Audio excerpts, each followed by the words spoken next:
YouTube. Hope everyone's feeling happy and healthy out there. Welcome back to Raven's Books and More. So I just got back from my Valentine's Day dinner. It is right now February 11th at probably 12 going on 1. So I'm kind of tired and I'm ready to wash this makeup off. I'm ready to get in the bed. I'm ready to relax. But I wanted to record my little pieces for my clips. But y'all know for Valentine's Day, I go out with my friends or I take myself out on a self-love date and I treat myself, to self-care all the way around throughout the whole day. But I don't just practice that on Valentine's Day. I practice that every day. Self-love should be a priority in your life always, because you can't be your best self if you don't love yourself and if you don't treat yourself. I started my day off with going to church, and even the message that was in church, it was just like, oh my gosh, it's basically saying what do you do in the meantime? In the meantime of waiting for what God has for you. You know how it can get discouraging. We know that we're favored. That was the message. We know that we're favored, but we don't always feel favored when things are not going the way we feel like they should go. Because things are going exactly the way they should go.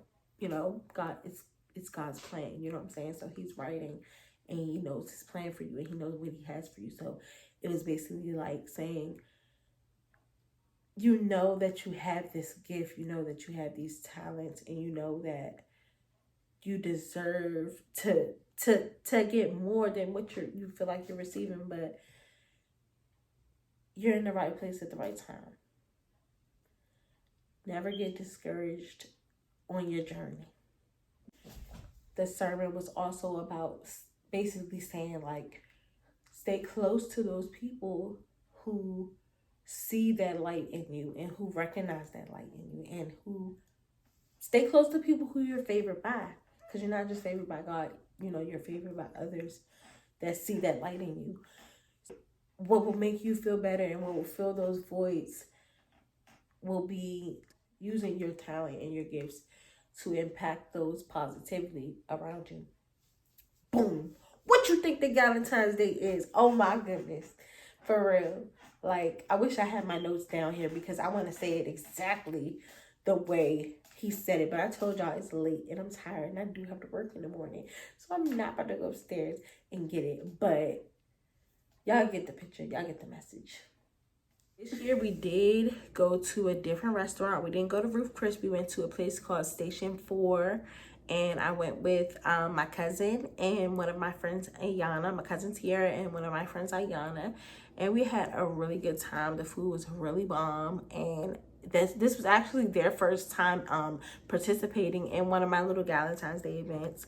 So it was really cool to really introduce them to how I do things and show them all the little details. And we just really had a great time, and I can't wait for y'all. I made these packets for them. It says, "Welcome to Raven's Valentine's Day dinner." I saw a quote, me, I'm all about my research and, looking up things that I'm preaching, and talking about. So this quote was basically from Bailey Opsall. Hope that I'm saying her name correctly. I'm gonna look it up after this.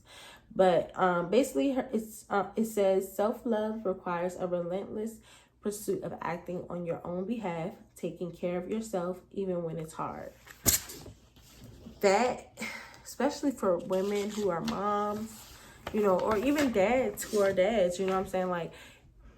I'm not a parent, but it can become easy to forget about your self-care and yourself when you have kids, when you have a job, when you have a career, and you have all these things, all these responsibilities to take care of. So when we open up the packet, I had questions for them. I can never not be in teacher mode. And I made these questions for them. And, they basically reflect on self-love and your accomplishments. And it just makes you kind of sit back and think and sit with yourself, these things. And oh my God, my cousin Tiara said something that really stuck to me. She was saying any other time I've been invited to Valentine's Day, it was just us like getting drunk and drinking. You know what I'm saying? Like, I've never done anything like this.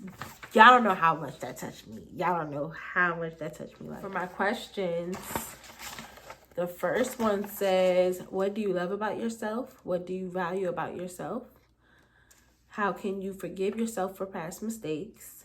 How do you take care of yourself? How do you practice self-love daily? What goals do you have set for yourself this year? What have you accomplished and what are you proud of? Who is important to you? How can you make them feel loved and appreciate them daily? What do you need to be more at peace with yourself? What am I holding on to that isn't serving me anymore? Oh, look at this. That's how the back of it looks. What do you do to make yourself feel better? What feeds your soul? How do you unconditionally love those close to you? So when you answer those questions and really sit back and think with them and just think with your life and your decisions and everything, you go into a different like zone. It's like you just feel so powerful. Like, we're gonna get into these clips of our beautiful Valentine's Day. We took some beautiful pictures. We ate some beautiful food. We had some amazing drinks. Service was Valentine's Day 2024. Let's go.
I've been doing this since 2017. And, you know, I remember like back in the beginning of my healing process, Valentine's Day, I didn't look forward to it. I hated it. I hated seeing the red colors. Just hated it. I didn't want to see anything. Like, I was so grumpy, bitter. But nowadays it feels good because I actually look forward to Valentine's Day just like I look forward to all the other holidays. Like, I'm a holiday girl. I love my family. I'm very family oriented. So I love the holidays and I love doing things for the holidays. So I look at Valentine's Day like Christmas and Thanksgiving. You know, I treat my Valentine's Day just like that. And I basically pour into those who I love, pour into my family, my friends, my loved ones, people who are genuine, people who are close to me. And that is what fills that void in me now. I look forward to doing that now. And it'll make your heart feel full. Just like Tiara said, those were the words she said. Exactly. She said that her heart was so full. That's what I like to hear. Well, that's all I have for you guys today. If you haven't already purchased book 1 to my novel, you can find this on Amazon.com. It was bittersweet, the lesson from heartbreak to growth. Make sure you like, comment, and subscribe. Stay tuned for what's in store on Raven's Books and More.